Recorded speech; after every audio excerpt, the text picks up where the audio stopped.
دا ماشوم مدرسې ته تللی و راتله و پسای کې د ماشوم کور ولوي کولې د رواره پسې مې بار را لګله د دې یو بل ورو غته د لولو چې ورشه زما غرور ته واس کا کور کې مو سره انو غن راغله نو دې ته خپل مور وې چې ته ورشه واس کا ورته نیر په لمزه مو سره کور خواږ نیر به کنه انو دا چې څنګه راغلی دا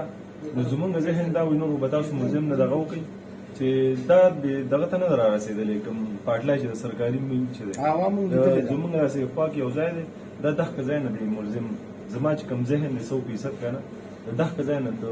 یا په زبردستی بوتل دا به اوس الله ته پدې دی دلته په سلیم خان کې موږ سره یو ماشوم و د چا 5-6 سال عمر یو ایوب علي هغه ډېره په بېدردۍ سره قتل شوی وه د کامیابۍ په نتیجه کې موږ اصل ملزم ته ورسېدو هغه اصل ملزم موږ ګرفتار کړو او هلته چې په موقع باندې هغه موږ سر سره انټاروګیټ کړو نو د هغه په نشاندهۍ باندې هلته په حجره کې چې کوم هغه نایب و چاقو هغه موږ برآمد کړ چې په هغې باندې سټیل اوسه پورې په هغې باندې هغه وینه لګېدلې ده کوم چې د ماشومې ده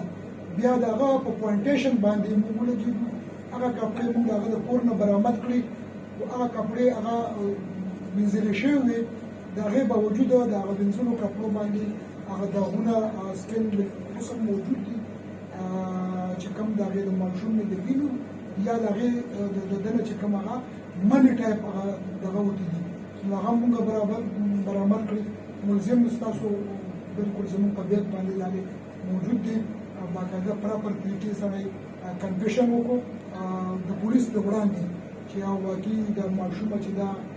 دا لوبو ته راوتې وه او ما په خوله باندې ورله لاس کېښود او کمرې ته مې دننه کړه او کوشش دوی کوو چې یاره دغه ورسره وشي خو هغې ځان نه ورکوو د ځان ورکولو نه بعد نو کېدلی چې دی به اوس کور ته ځي او دا به حل وي نو بس چاقو ورته ده راواغست او په هغې باندې اول یې په خېټه باندې پرې ګزار کړو او بیا ورله په دې مرۍ باندې ګزارونه وکړو چې د هغې په نتیجه کې د هغې نه ډېر زیات بلیډینګ وشو او هغه په موقع باندې اکسپایر شو